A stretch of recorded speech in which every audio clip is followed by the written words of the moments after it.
mbégte la ñu am jàkkaarloo yow ci chronique sécurité. c'est vrai nuyu ma profité nuyu Salma nuyu ñi ma bokk ak plateau bi ak sunu mbokk téléspectateurs yi. kon ci kanam ak jàmm ñu ñëw di dikk incha allah rabbi ak Salma.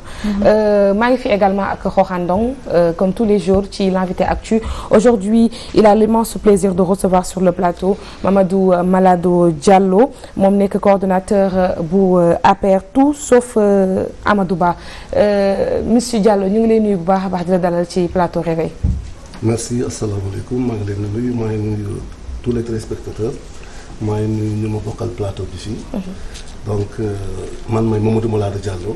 coordinateur national du collectif des frustrés de l'APR.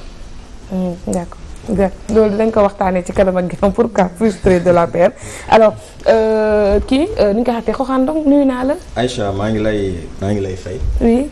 di nuyu Salma. Pape di nuyu ak dalal suñu invité. wax na ko léegi moom mooy Mamadou Malado Diallo. di coordonnateur du collectif des frustrés de l'APR. tout sauf Amadou Ba ñu ngi lay dalal bu baax ci suñu plateau. alors xëy na dañuy xuus rek. dem directement daa mel ni yow joxe nga première question bi sax pourquoi est-ce que ñoom ñu frustré wu parce que boo nee frustration xëy na am na lenn lu waral loolu lan moo waral ngeen frustré wu ba tax ngeen génn. oui d'accord damay revenir tuuti d'abord ci benn historique bu ndaw sur vraiment l'APR et Macky 2012. xam nga APR mu ngi juddoo ci injustice. APR ci injustice la juddoo parti APR ci injustice la juddoo Macky Sall dafa doon dund benn injustice au sein du PDS ñun ñu am conviction ñu ànd ak moom di ko gunge presque gunge ko ba mu jël le pouvoir en 2012 léegi mu jëlaat injustice boobu koppaat ko ci kaw ses militants pendant 12 ans et maintenant que pendant 12 ans que les militants n'ont pas existé, maintenant qu'ils ont un candidat, ils veulent se baser sur les militants pour le faire élire. Et nous, les militants, nous disons non. Nous disons d'abord tout sauf Amadou Ba. Nous n'avons rien contre Amadou Ba. Mais nous savons que c'était le seul oignon dans le sac pourri qui pouvait faire une omelette. Ça aurait été quelqu'un d'autre, nous allons avoir la même position. Donc, ñun suñu position contre Amadou Ba mooy la même position contre toutes les candidatures bu jógee ci Benno Bokk Yaakaar. Ils sont dans le même sac au devant des militants de l'APR. Nous allons les sanctionner et les faire sanctionner. D'accord alors vous allez les sanctionner ñoom nee nañ dañu frustré wu depuis 12 ans militants yi ñu ngi dund injustice boo xam ne xëy na njiitu réew mi Macky Sall lañ jàpp ne moom moo leen ko teg pourquoi avoir attendu jusqu'à aujourd'hui pendant 12 ans ngeen di muñ ba Macky Sall ne doonatul président Macky Sall ne doonatul candidat pour ngeen soog a fësal seeni mer. bon parce que lépp loo gis dafa am stratégie ñun dañu xamoon ni stratégie bi bu ñu ko fësalee il y a 3 ans avec les tensions sociales gars yi dañu ñëw vers nous pour nous anéantir léegi dañu toog ba léegi bu ñu xam ne actuellement du ñu mën a ñoom du ñu mën a am benn marge fii avec les élections incha allah parce que ñun d'accord ñu d'abord pour le report des élections nous sommes pour le maintien des élections au mois de février donc actuellement suñu stratégie mënu leen may benn marge pour ñu jéem ñu anéantir ou bien peur ou bien pour ñu jéem a changer l'autre d'avis. loolu est-ce que du manque de courage également tamit parce que bu ngeen demee bay xalaat ne xëy na bu ngeen génnee wane seen i mer dañ leen di dañuy dal seen kaw ngeen noppiwaale ko pendant 12 ans ba tey ngeen soog a fësal seen i mer est-ce que loolu tamit du manque de courage quelque part. non du manque de courage parce que dañu mayoon président Macky Sall mu jàngat ci lu bëri depuis les élections 2012 parce que dafa war a xam ne les militants lu ñu ko indir ci apport électoral en 2012.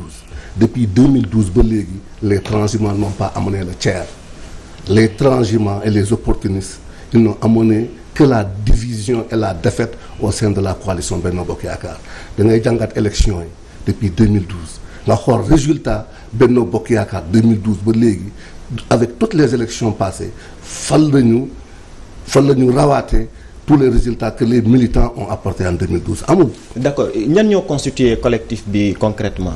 Le collectif est constitué de très grands responsables. Il y a des anciens députés, il y a des anciens ministres et il y a presque l'ensemble des anciennes coordinations de l'APR dans le collectif, dans toutes les régions. Parce que li ma lay wax ni dama lay jox exemple Kolda nga xool comme la coordination de l'APR à Kolda en 2012 ñu fi nekkoon di xeexal APR depuis 2012 ba léegi amul kenn ku si gis actuellement boppam si gestion pouvoir bi depuis 2012 ba léegi ñoom yëpp la ñu écarté tout le monde boo xoolee comme Mor Talla Ndiaye moom moo indi APR Kolda dañu ko écarté parce que Santul Balde nga xool comme Mame Koumba Cissé nekk leader féminin la première femme de l'APR moom depuis 2012 ba léegi ñu ngi koy écarté parce que Santul Balde nga xool comme Arouna Tos Diédhiou nga xool comme Ibrahima Keba Dramé nga xool comme ni Mamadou Malade Diallo ñoom ñëpp dañ leen écarté parce que Santul Balde nga xool les nominations depuis 2012 ba léegi 100% Balde 100% Balde. te le temps qu'on menait le combat hasard tamit. non tu parles d'où comme ça. ah généralement wala. Balde. non Balde c'est à Kolda. à Kolda voilà. donc boo xoolee temps bu ñu doon mënee combat bi ñun nga xool même bu ñuy ñëw je vais revenir sur la date du 11 mais est-ce décembre. que aussi yéen en tant que ay responsable war ngeen di attardé wu ci kii Balde la sant ak kii Diallo la sant. non du loolu sax li muy wax nii moom c'est grave tamit. waaw foofu moo tax ma koy wax en fait parce que Sénégal dafa am loo xamante ne baaxoowuñu ko di ci ay waaso wala ay bedokante ay beddeeku ci sant bii la wala ci xeet bii la. loolu yaakaar naa ne en tant que responsable aussi war na am beneen gis-gis xëy na bu ngeen mën a am bu wuute ak boobu. waaw man depuis 2012 j'ai tiré la sonnette d'alarme amoon na ay articles presse yu nga xamante ne j'avais vraiment tiré une sonnette d'alarme depuis boobu nag ñu ngi may attaqué au niveau de la base parce que moi j'avais attiré l'attention du président que ñun au niveau de Kolda xamuñu loolu parce que boo xoolee le premier maire dafa sant Koyta celui qui a suivi mu sant Kébé celui qui a suivi mu sant Diop mais malgré tout cela on a vécu dans l'harmonie. D'accord. te amul benn président bu nekk en exercice bu mës a ñàkk les élections à Kolda si c'est pas Macky Sall. Après toutes les nominations qu'il a faites à Kolda c'est pour la première fois qu'un président en exercice ñàkk ay élections à Kolda. Pourquoi? Et c'est le seul président qui a aussi fait des nominations à Kolda. Monsieur Diallo man dama lay laaj benn question juste tey yaa ngi wax défaite yi nga xam ne moom ngeen am Kolda. joxe nga cause bi. donc quelque part da nga bëgg ne également kon quelque part lu mel ni Ziguinchor wala Kolda Bignona wala aussi c'est parce que on n'a pas nommé les vrais responsables. Moi je crois que c'est le mot qu'il faut poser, c'est-à-dire les vrais responsables, les vrais militants. Mais ñu bañ ko dugal ci. Voilà je crois que mooy loolu c'est-à-dire boo na ma woon tey jii Xoxaan mii def na fa 12 ans base bi collé à la base et tout. Alors au moment de bénéficier de nomination on est allé prendre Pape Sané bi nga xam ne. c'est un militant de la 25e heure nommé ko. Donc tey jii yoon am ngeen la solution. Les raisons pour lesquelles la paire et le parti présidentiel et la coalition ont été battus là-bas. waaw mais léegi par rapport ak li la Aïcha wax pourquoi avoir attendu dégg naa sa tontu sànq da nga ne non parce que boo leen ko teeloon wax. dañ leen di écarter. mais écraser mais est-ce que il était pas nécessaire ngeen kaasoon ko boobu pour rectifier la trajectoire du président. parce que xam nga li tax. président Macky Sall. da ngay def la dégg waaye da la déglu parce que boo xoolee yow nga ñëw 2012. il y a au minimum 100 000 comités de base répartis dans le Sénégal. nga ñëw nga gagné les élections ay jaaykat kecca ak ay griot conseiller la faut pas structurer ton parti de l'autre côté ñu conseiller la àndal avec des partis structurés. li nga wax moo àndul monsieur Diallo xam nga tax am na la àndul. yow yaa ne Macky Sall moom du déglu kenn. waaw ba pare nga ne de l'autre côté dafay déglu jaaykatu keccax ak griot. waaw parce que jaaykatu keccax bi mosul bokk ci APR. ñan ngay wooy jaaykatu griot bi mosul bokk ci APR mooy ñu nga xamante ne. ñoom ñoo ko gëm la woon ni bul structurer sa parti boo ko structurer da nga koy fermer. xam nga léegi mu demee si base boobu structuré wul parti bi. dina ko structuré. d'accord mu ubbi parti bi de sorte que ñun en 2011 bu ñuy ñëw si congrès Yoff Damalaay dama leen di expliquer benn anecdote on a fait presque 48 heures au bac on est arrivé presque à 0 heure à la veille du congrès. Madame Faye Sall moo ñu indi reer à partir de 1 heure du matin le temps que y avait des milliardaires coldois à Dakar qui disaient que bëggu ñoo gis benn militant APR seen buntu kër. Après président Macky Sall bu mu gagné élection ñoom la ñëkk a nommé bàyyi leen militant yéen bu ma la déggee monsieur Diallo dafa mel ni yéen problème mu nomination ngeen gën a am que problème mu ñëw pour disons xaw ma na pour structuration par bi ngay wax ba léegi nommé wul les militants de la première heure boo loolu ngay répété ba léegi mais dama bëggoon xam nan ngeen fas yéene opposé woo ci candidature Amadou Ba. ñun comme du ñu fas yéene opposé aussi candidature Amadou Ba parce que depuis maintenant 1 mois on est bien organisé on a déjà fait la région de Kédougou on a fait la région de Tamba on a fait la région de Kaffrine on a fait la région de Ziguinchor dans la semaine à venir on va partir à Kaolack Fatick et Mbour on est en train de mobiliser les militants parce que d'abord on a réussi à sensibiliser le maximum de militants pour ñu bañ a parrainer Amadou Ba. la moo tax.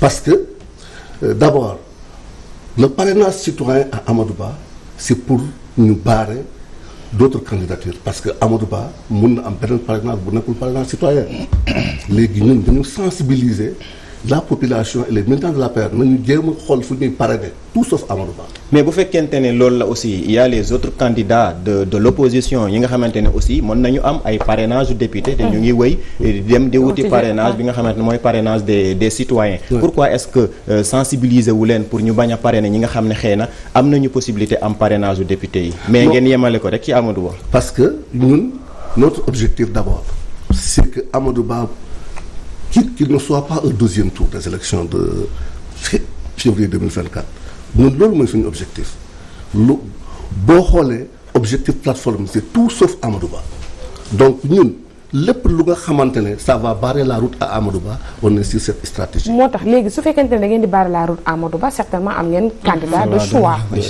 c'est ça. Oui, bon, si c'est pas Amadou Ba c'est qui alors. donc nous sommes en train de nous préparer parce que nous allons lancer la grande plateforme le 11 décembre à Yoff Damalaay keroog bu ñu doon implanté Macky Sall c'était le 11 décembre à Yoff Damalaay nous allons lancer la plateforme le même jour à Yoff Damalaay et ce jour-là on aura assez partagé avec un candidat qui va nous offrir des garanties d'abord de libérer tous les prisonniers politiques qui va nous offrir une garantie de l'indépendance de la justice qui va nous offrir une autre garantie de l'apaisement de la situation sociale de ce pays. alors foofu laa doon jëm parce que bu fekkente ne yow ma tuuti ma laaj ko foofu balaa muy génn ndax def ne sànq problème mu nomination la ñu amoon ak l'APR.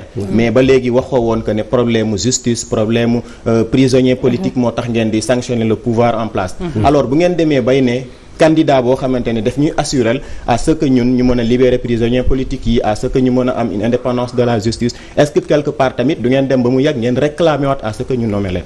non man mii ki nga xamante ne boo gisee ñu jiital ma collectif bi man j'ai presque 0% de chance de nomination.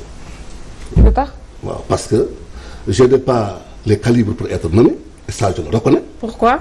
non xam naa nit ku nekk da nga war a xam sa bopp da nga war a am sa ambition politique nga am fu nga ko yëmale. mais pourtant fii nommé nañ fi ñi nga xam ne yaa wóor na ma yaa leen sut jàng. si loolu nag bon ba pare ci biir collectif bi am na yeneen ñoo xam ne mérité nañu ñu nommé leen. peut-être voilà même te yow voilà collectif loolu nag am na si biir collectif bi. loolu am na lu bëri ñu nga xamante ne ñu ngi si biir collectif bi ñun du ay nomination moo ñu tax a jóg. ñun lu ñu tax a jóg c'est vraiment de donner un autre visage au Sénégal au soir des élections de février 2020. non un autre visage pour le Sénégal yaa ngi wax sànq ba tey di ko répéter que 2012 ba tey yéen da ngeen a frustré mais peut-être amu leen woon courage yu génne ko parce que tout simplement. bu ngeen ko génne leen di liquider kon yow jàpp nga ne seen njiit moom. ku wax ambition rek bu ko neexul da lay liquider loolu d'accord nga. waaw d'accord nga. kon d'accord nga ne également que le président Macky Sall il fait tout pour liquider Ousmane Sonko. non bon Ousmane Sonko moi je pense que aujourd'hui avec son feuilleton judiciaire peut-être qu'il est loin du président Macky Sall il y a beaucoup de responsabilités de la part de ses camarades il y a beaucoup de responsabilités. Moi, je pense qu'il faut que les gens arrêtent de penser que c'est une seule personne qui va construire ce pays. Je pense qu'aujourd'hui, par conviction, je veux appeler tous les camarades de PASTEF à venir, à laisser les manifestations, parce que d'abord, les activistes, ils ne font que divertir les opposants. On a vu tous les exemples.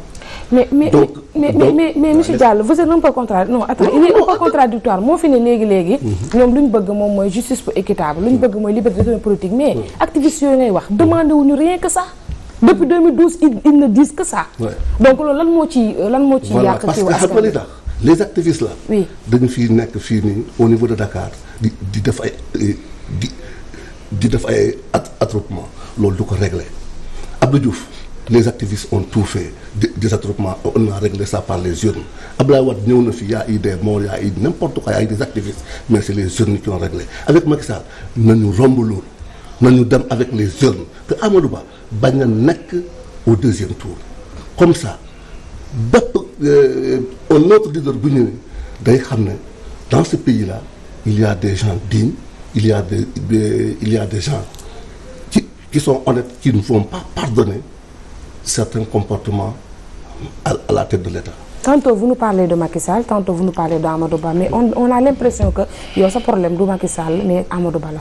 Ban problème nga am ak Amadou Ba? Personnel, problème personnel wala? Non, nous bon xam nga boo waree personnaliser le débat du combat du collectif à ma propre personne day métti. Man Amadou Ba xawma ko, musuma koo xam, musuma gis, musuñu gisante. Amadou Ba, c'est la même chose avec l'ensemble des militants de l'APR. Xamu leen, musu leen gis. De sorte que tey nekk na candidat à Kolda. Kon pourquoi acharner sur lui directement? Non, sauf Amadou Ba, vous avez inscrit son nom sur le collectif. Parce que c'est le candidat de Benno Bokk Yaakaar. Et l'objectif du collectif, c'est tout sauf le Benno Bokk Yaakaar. Que ce serait été une autre personne, on allait avoir la même vision. C'est pour cela que le collectif a dit tous les candidats issus de la coalition de Benno Bokk Yaakaar vont subir la même sanction que Amadou Ba auprès des militants de la terre. Mais pourquoi est-ce que yéen en tant que collectif, pourquoi est-ce que amu leen l'idée d'avoir un candidat, seen candidat wu bopp boo xamante ni xëy na da ngeen koy samp accompagner ko pour mu dem élection? Parce que notre objectif d'abord, ce n'est pas d'être candidat. Notre objectif d'abord, c'est de barrer la route à ces opportunistes. Yéen daal maire moo leen jàpp rek ngeen ñëw pour fayu comme ça xanaa. Non, mais tey jii nii boo xoolee tension sociale boo xoolee ay critiques yu bëri mais da ngay xam ne ñun du maire rek moo ñu tax a jóg. Parce que bu dee maire rek moo tax a jóg on allait se lever bien avant, mais xam nga dañu bàyyi ba léegi c'est parce que dañu bëgg a def benn impact sur les élections à venir. Impact bu ñu mën a def c'est empêcher Amadou Ba d'être au deuxième tour. Yéen bokkoo leen ci xëy na APRiste yi nga xamante ni ñu ngi doon naan jox nañu le président Macky Sall carte blanche pour ku mu tànn xëy na ñu gunge ko ndax boobu ba léegi ñu ngi ko daan waxtaanee yéen pourquoi est-ce que bi loolu amee waxtaan boobu wala coowal carte blanche boobu bi mu amee génnoo leen pour wax ne ñun bokkuñu ci ñuy joxe carte blanche pour mu tànnal ñu ku ko neex? Bon, effectivement tamit boo xoolee la majeure partie ñu doon wax ni jox nañu vraiment président Macky Sall la carte blanche, c'était pas des apéristes. C'est soit des transhumants, des gens qui sont arrivés. Donc les apéristes, on les a écartés. waaw kon ñooñu gën leen demin parce que ñooñu tamit njiitu réew Macky Sall da leen di déglu kon yéen kay seen kon Macky Sall tegu leen fenn nag. Non man problème pendant 12 ans teguñu fenn. Mais problème bi ma am mooy pourquoi est-ce que ñu xaar ba après 12 ans après 12 longues années ngeen soog a génn pour wax ne teguñu fenn. Est-ce que du itam da ngeen di calculer bu ñu demee ba ay le 11 ngeen wax dina fekk peut-être carte bi mën a xaw a leer tuuti ngeen xool candidat boo xam ne il est bien positionné ngeen accompagner ko. Donc en tout cas le candidat que nous avons l'ambition d'accompagner, ce sera le candidat de l'opposition.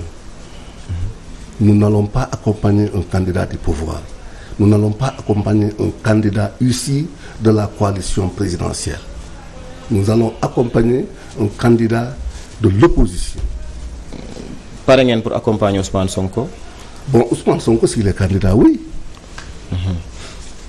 pare moom bon disons le 11 ngeen wax ne ci ngeen di addu kon ba léegi mën naa jàpp ne yéen a ngi biir Benno Bokk Yaakaar est-ce que mën nañ imaginer ñu ñëw waxtaan ak yéen ngeen bàyyi seen combat ci suuf pour delluwaat àndaat. non loolu c'est impensable. loolu c'est impensable. Le collectif est bien déterminé. Nous n'allons plus revenir en arrière. C'est pour cela que nous avons attendu ce temps pour mener le combat. waroon ngeen tamit pas attendre le temps waroon ngeen am ngor depuis le début. parce que wax nga sànq ci sa début sa entame propos li nga njëkk a wax mooy. le président Macky Sall dafa frustré biir PDS moo tax mu génn teg APR. waaw yéen ba ngeen sentir ne 2012 da ngeen a frustré dès le début. ci biir APR wala ci biir Benno Bokk Yaakaar waroon ngeen mën a tamit génn. parce que moom frustration moo tax mu génn. la mu tax courage boobu noonu amu leen ko. dafay bañ ñu écraser leen foofu rek mooy sama problème par bu fekkente ne yéen tamit en tant que ay responsable nekk à la base am mbooloo comme ni nga ko waxee. bu ngeen demee ba gis frustration pendant 12 ans te mënoo leen ci wax mënoo leen ci addu. ba ñuy waajal élection ngeen soog a génn. je crois que quelque part di ngeen am problème pour communiquer ak askan wi pour ñu dégg leen ci anam boobu. d'accord peut-être dernière intervention. Non parce que boo xoolee suñu passage dans toutes les régions. Nous avons été bien écoutés et nous avons bien réussi tous nos déplacements dans les régions. Tous les autres camarades qui ne sont pas venus lors des rencontres nous ont appelés pour nous manifester leur soutien. Donc notre travail est en train de produire. Ça est en train de produire sur le terrain, ça est en train de produire à la base. Refus benn question rek noo gisee caravane opposant yi ñuy daal di souvent arrêté ak li nga xamante ni xëy na dama koy boole ci benn question Ousmane Sonko dem na jëli ay fiches de parrainage am gannaaw bu tribunal bu Ziguinchor demandé à ce que ñu intégré waat ko ci liste électorale yi ñu gantal ko loolu noo gisee ñaari situation yooyu. Bon vraiment sincèrement ñun dañuy déplorer le refus des remis des fiches de parrainage au candidat Ousmane Sonko. amuñu pour ñun loolu vraiment waruñu ko refuser parce que on a vu en 2012 ñu investir un prisonnier dans les listes dans des listes législatives mais pourquoi pas laisser Ousmane Sonko avec ses fiches de parrainage? Pourquoi pas laisser Ousmane Sonko être candidat? Barthélémy, il a été investi tant que vous n'êtes en prison.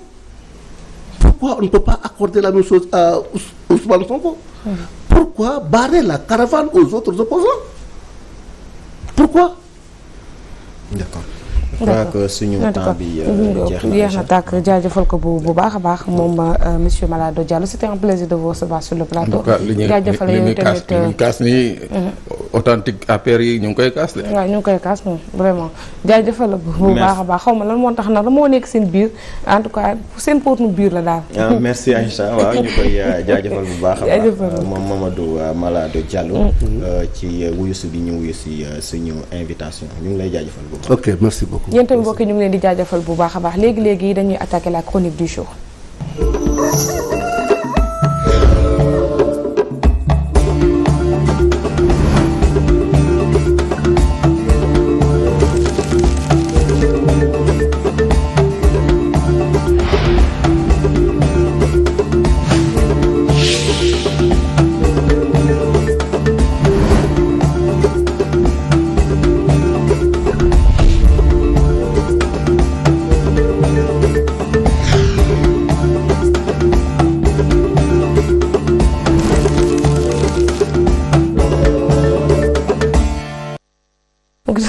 Salve Ibrahima lu ne lay wax ci off the record bi kii.